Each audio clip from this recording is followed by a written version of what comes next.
Esto es el estudio del capítulo 7 del Evangelio de Mateo. En este capítulo, Cristo concluye la serie de enseñanzas que inició en el capítulo 5 denominadas el Sermón del Monte, y cuyo tema principal es la verdadera justicia. Particularmente en este capítulo 7 se trata de la justicia practicada por los creyentes. ¿Cómo juzgar a otros? Con bastante frecuencia, evaluar a las personas o dar referencias de las mismas es algo que tenemos que hacer. Esto con la intención de que se tomen las mejores decisiones respecto a las mismas, como puede ser contratarlas, iniciar alguna relación con ellas o incluso despedirlas. Y la mejor manera de hacerlo es procurando hacerlo como nos gustaría que otros lo hicieran cuando las personas a quienes se está evaluando o de las que se dan referencias somos nosotros. Y por supuesto que si queremos mejorar nosotros o que mejoren aquellos a quienes se evalúa, dicho juicio debe ser con respeto, con objetividad, con justicia y positivamente. Esto es, procurando los mejores resultados. Mateo capítulo 7, versículos 1 y 2. No juzguen, para que no sean juzgados. Porque con el juicio con que juzgan, y con la medida con que miden, les será medido. En este pasaje, Cristo no nos está diciendo, evita a toda costa evaluar o criticar o juzgar a las personas. Definitivamente no. No es eso lo que nos está diciendo. Porque con la vara con que mides, serás medido. Por lo tanto, nuestra evaluación de otras personas no debe estar viciada por la forma como lo hacen otros o como nos lo hicieron a nosotros, sino conforme a como nos gustaría a nosotros que ellos también lo comenzaran a hacer con otras personas. Es decir, se trata de sembrar para cosechar y convertirnos en agentes creativos de una sociedad mejor. Los que pretenden limpiarse a sí mismos por medio de ensuciar a otros. ¿Y por qué miras la paja que está en el ojo de tu hermano, y no echas de ver la viga que está en tu propio ojo? ¿O cómo dirás a tu hermano, déjame sacar la paja de tu ojo, y he aquí la viga en el ojo tuyo? En este pasaje, Cristo no está diciendo que no corrijamos a la persona que se equivoca. Por supuesto, corregirle es algo que tenemos que hacer en algún momento. Pero la reacción del que es corregido es justificarse a sí mismo buscándonos los defectos. Se trata del síndrome de pretender limpiarse a uno mismo ensuciando a otros, lo cual, por supuesto, no soluciona el problema. No se trata de decir, yo fallo, pero tú también fallas. El propósito es que cada cual asuma su propia responsabilidad sobre sus propias fallas sin culpar a nadie. Hipócrita. Saca primero la viga de tu ojo, y entonces verás bien, para sacar la paja del ojo de tu hermano. Llama poderosamente la atención la denuncia enérgica que Cristo hace al señalar una condición que está muy vigente en la sociedad de nuestros tiempos. Esto es, la hipocresía, el abuso y la manipulación del hombre por el hombre. Demasiados líderes en todos los ámbitos, desde padres, maestros, jefes, coaches deportivos y pastores, están ufanándose de pureza e iluminación y son ciegos guías de ciegos. Las cargas que imponen a otros, ni siquiera ellos las llevan. Es por esa razón que Cristo se pone intenso y los llama hipócritas. Demasiados líderes están en áreas de derrota o pecado y lo disimulan. Sus familiares y personas cercanas lo saben, pero los encubren. Pero eso sí, estos les dicen a los demás lo que deben hacer y lo que no deben hacer, y se alarman y hacen tremendo escándalo cuando sorprenden a otros en algún error. Pero la verdad, tarde o temprano saldrá a la luz y la justicia brillará como el sol de mediodía. Son ciegos guiando a otros ciegos.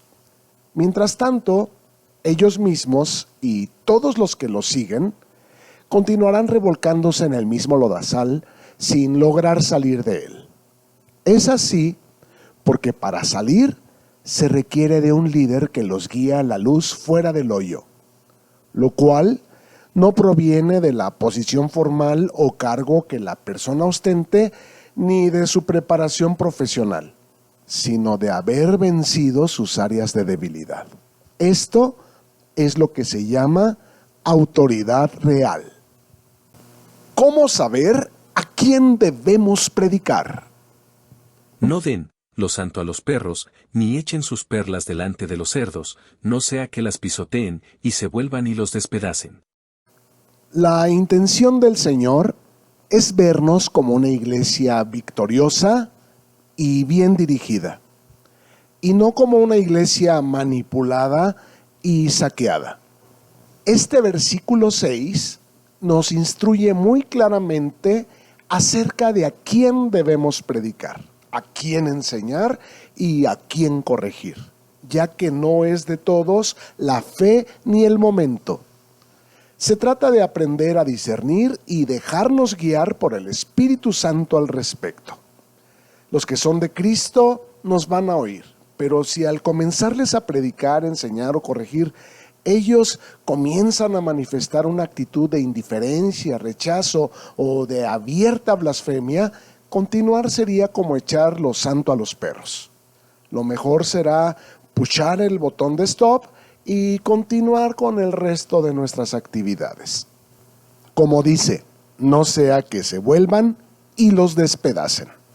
Lo santo se refiere a la carne que en el Antiguo Testamento el sacerdote tomaba del altar.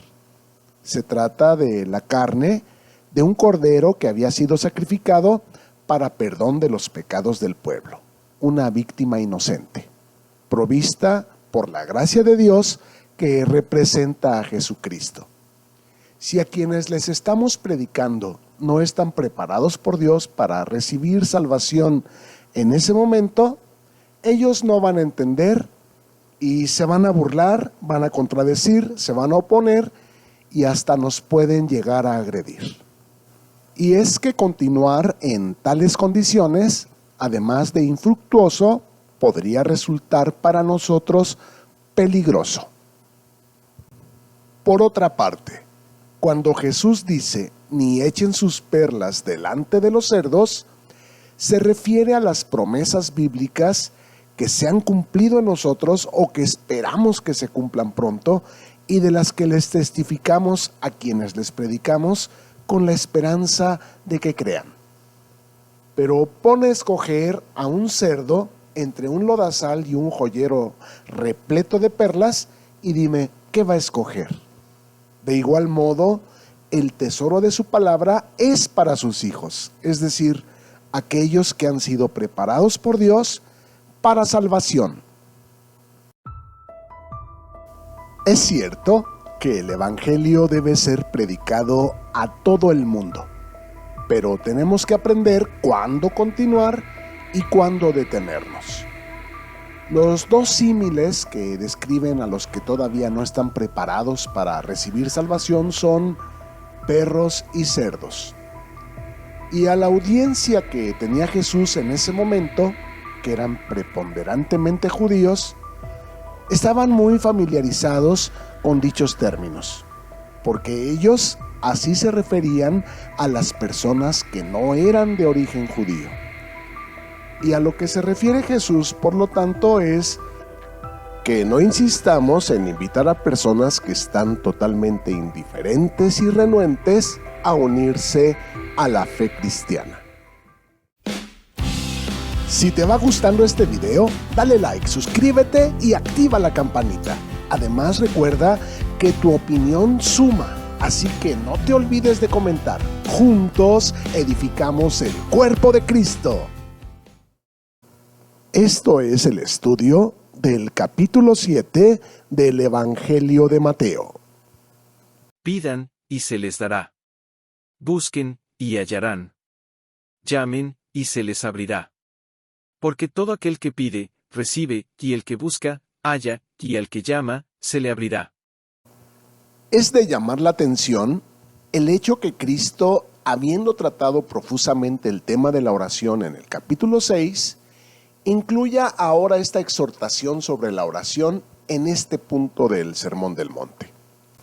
Y es que no basta con pedir, sino que debemos buscar también lo que pedimos.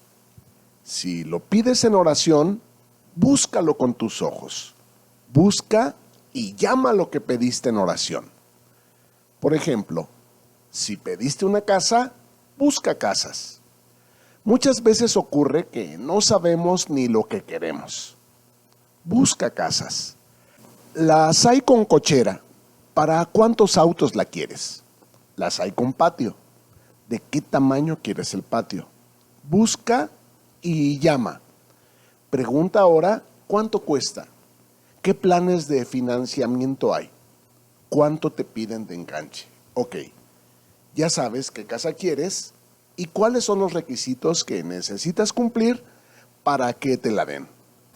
Ya pediste, ya buscaste y ya llamaste. ¿Qué sigue ahora? Lo mismo, repetir el proceso. Ahora vuelve a orar, pero pide que te autoricen un préstamo en la empresa o en el banco. Busca cuánto suma tu aguinaldo, quién más te puede prestar lo que te falta, llama y reúne los requisitos. Concreta lo que para ti sería la mejor opción. Como puedes ver, se trata de una secuencia de acciones que comulgan con la oración y que la realizan. Lo que Cristo nos enseña es que cuando pidamos tengamos la certeza de que seguramente Dios ya nos lo dio. Pero es como con el maná, que el pueblo tenía que salir, buscarlo, recogerlo y almacenarlo. Y mañana volverlo a buscar. Por lo tanto, no te quedes con una actitud pasiva de yo pienso que a mí Dios no me escucha, sino busca hasta que encuentres y llama hasta que te respondan. En Juan 16:24, el propio Señor nos exhorta. Hasta ahora, nada han pedido en mi nombre. Pidan, y recibirán, para que su gozo sea cumplido. Por lo tanto, buscar es definir mejor tu imagen mental de lo que pides por medio de considerar opciones reales. Una vez teniendo claro lo que quieres, llámalo. Haz que ocurra. Ordénale que venga, que se realice, que lo puedas poseer. El único requisito es que no entremos en afanes y codicias destructivas, sino que nos mantengamos siempre fieles y agradecidos con Dios por su fidelidad y amor. Y recuerda, si sobre poco eres fiel, sobre más te pondrá el Señor. ¿Qué hombre hay de ustedes, que si su hijo le pide pan, le dará una piedra? ¿O si le pide un pescado, le dará una serpiente? Pues si ustedes, siendo malos, saben dar buenas dádivas a sus hijos, cuánto más su Padre que está en los cielos dará buenas cosas a los que le pidan. Así que, todas las cosas que quieran que los hombres hagan con ustedes, así también hagan con ellos, porque esto es la ley y los profetas. Algo que es muy importante tener en cuenta es que Cristo basa la oración en la paternidad de Dios. Es dirigiéndonos a Dios como Padre y no como Dios y mucho menos como Diosito o Chuchito. Es con el respeto que nos merece el Padre más perfecto y bueno que existe. Como hijos de Dios, podemos esperar que Dios nos cuidará y proveerá para nuestras necesidades. Pero definitivamente hay que ir más allá de la simple petición dejar la resignación y buscar y llamar hasta encontrar, porque el reino de los cielos sufre violencia y los violentos lo arrebatan. Pero sobre todo, mantenernos firmes y fieles, honrando y sirviendo a Dios. Los verdaderos y los falsos cristianos. Entren por la puerta estrecha. Porque ancha es la puerta, y espacioso el camino que lleva a la perdición, y muchos son los que entran por ella. Porque estrecha es la puerta, y angosto el camino que lleva a la vida, y pocos son los que la hallan. Los dos caminos se refieren a dos tipos diferentes de estilo de vida cristiana. Uno, la vida en la que eres popular y amado por el mundo, que no padeces persecución por causa de tu fe, por la que no tienes que renunciar absolutamente a nada. Ese es el camino ancho y muchos transitan por él. Y el otro camino es estrecho. Es cuando el mundo te aborrece por causa de las cosas a las que has renunciado dando preferencia a Cristo. Se burlan de ti, te critican, te menosprecian y te desprecian porque no lo sigues en lo que tú sabes que son sus disoluciones y en sus prácticas paganas. Ellos no saben lo que hacen, pero tú sí sabes que muchas de esas cosas desagradan a Dios y muchas ni siquiera las ordena Dios. Hasta los de tu propia casa llegan a ser tus enemigos. Tal es el camino estrecho. A estos caminos se entra por dos puertas.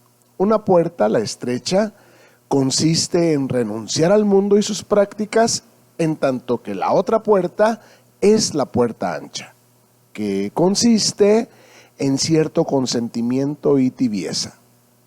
En tal caso, los cristianos participan de ciertas festividades, costumbres y gustos mundanos. Están medianamente en Cristo y han renunciado también medianamente al mundo, pero lo siguen en sus disoluciones. El riesgo de la tibieza es que la Escritura dice que el Señor vomitará de su boca a los que son tibios. Esto es que el trigo, los que entran a la vida cristiana por la puerta estrecha, y la cizaña, los que entran a la vida cristiana por la puerta ancha, tienen que coexistir en este mundo. Pero llegado el momento, unos participarán de las bodas del Cordero, en tanto que los otros se quedarán a la gran tribulación. Guárdense de los falsos profetas, que vienen a ustedes con vestidos de ovejas, pero por dentro son lobos rapaces. Falsos profetas no solamente significa falsos predicadores que proclaman un evangelio falso, sino ante todo significa falsos profesantes de la fe cristiana. Su naturaleza interna no ha cambiado. Simplemente visten el disfraz externo de ovejas y tienen lenguaje de amén, gloria a Dios, hermano y aleluya, y cantan alabanzas. Llaman a Cristo Señor, pero nunca han sido salvos, porque no han salido de la mundanalidad ni del pecado. Por sus frutos los conocerán. ¿Acaso se recogen uvas de los espinos, o higos de los abrojos? Así, todo buen árbol da buenos frutos, pero el árbol malo da frutos malos. No puede el buen árbol dar malos frutos, ni el árbol malo dar frutos buenos. Todo árbol que no da buen fruto, es cortado y echado en el fuego. Así que, por sus frutos los conocerán. No todo el que me dice, Señor, Señor, entrará en el reino de los cielos, sino el que hace la voluntad de mi Padre que está en los cielos. El fruto que Cristo busca, evidentemente, tiene que ver con el carácter del cristiano, tal y como se describe en las bienaventuranzas que ya estudiamos en el capítulo 5 del Evangelio de Mateo y en Gálatas capítulo 5 versículos 22 y 23. Mas, el fruto del Espíritu es amor, gozo, paz, paciencia, benignidad, bondad, fe, mansedumbre, templanza. contra tales cosas no hay ley. La Biblia registra que en cierta ocasión Jesús tomó una moneda y preguntó: ¿de quién es esta inscripción?, refiriéndose al carácter de la imagen impresa en un lado de la moneda. Y le dijeron: de César. Entonces Jesús arrojó la moneda y les dijo: den al César lo que es del César y a Dios lo que es de Dios. ¿Y cuándo o de qué manera Dios tomará lo que es suyo? Es decir, los que tienen su carácter. Bueno, la Biblia dice que como ladrón en la noche, el Señor volverá y tomará lo que es suyo. Esto se refiere al rapto de la iglesia, los que tengan su carácter. Y el resto del mundo y también los cristianos tibios se quedarán a tribulación por 7 años. Muchos me dirán en aquel día: Señor, Señor, ¿no profetizamos en tu nombre, y en tu nombre echamos fuera demonios, y en tu nombre hicimos muchos milagros? Y entonces les declararé: nunca los conocí, apártense de mí, hacedores de maldad. Podemos darnos cuenta que una cosa son los dones espirituales y otra el fruto del Espíritu. Se puede poseer los dones espirituales y ostentar un gran ministerio porque los dones y el llamamiento de Dios son irrevocables, pero aún así no haber nacido de nuevo. El carácter es más importante que los dones. La clave está en revelar dichos frutos en nuestra vida diaria. Notemos que los engañadores, es decir, aquellos que engañaron a muchos y que a sí mismos también se engañaron, serán sorprendidos en el juicio. Esto nos demuestra que es posible mentirnos nosotros mismos. De hecho, Satanás ciega la mente y engaña a mucha gente, haciéndonos pensar que somos salvos, y lo lamentable es que cuando Cristo retorne, millones de cristianos descubran que nunca fueron realmente salvos. Cualquiera pues, que me oye estas palabras, y las hace, le compararé a un hombre prudente, que edificó su casa sobre la roca. Descendió lluvia, y vinieron ríos, y soplaron vientos, y golpearon contra aquella casa, y no cayó, porque estaba fundada sobre la roca. Pero cualquiera que me oye estas palabras y no las hace, le compararé a un hombre insensato, que edificó su casa sobre la arena. Y descendió lluvia, y vinieron ríos, y soplaron vientos, y dieron con ímpetu contra aquella casa, y cayó, y fue grande su ruina. Y cuando terminó Jesús estas palabras, la gente se admiraba de su doctrina. Porque les enseñaba como quien tiene autoridad, y no como los escribas. Los dos constructores representan dos hombres en esta vida. Ambos usaron el mismo material y los mismos planes. Y el mundo no podía establecer la diferencia entre las dos casas. Pero cuando viene la tempestad, el tiempo de la prueba, la casa que no está cimentada en la roca se derrumba y cae. Por lo tanto, la justicia atribuida por Dios al creyente no se basa en una denominación, credo o buen nivel de vida que ostente el creyente, sino en su identificación con Cristo y sus padecimientos. Todos los cristianos somos probados cuando vienen los problemas, las tentaciones o la persecución por causa de nuestra fe. En tales circunstancias, un cristiano verdadero se comprueba cuando obedece y honra a Cristo, cualquiera que sea su situación. En cambio, uno que no aprueba es aquel que simplemente oyó, pero no hizo la palabra. Honró más al mundo que a Dios, y a las criaturas antes que al Creador. Algo similar ocurrió en el pasado en tiempos de Moisés, que la multitud tibia quiso regresar a Egipto cada vez que las cosas se pusieron difíciles durante su viaje. Y de toda aquella generación, solo 2 fueron capaces de mantenerse firmes y honrando a Dios con su fe y con su esperanza, que fueron Josué y Caleb, quienes entraron en la tierra prometida.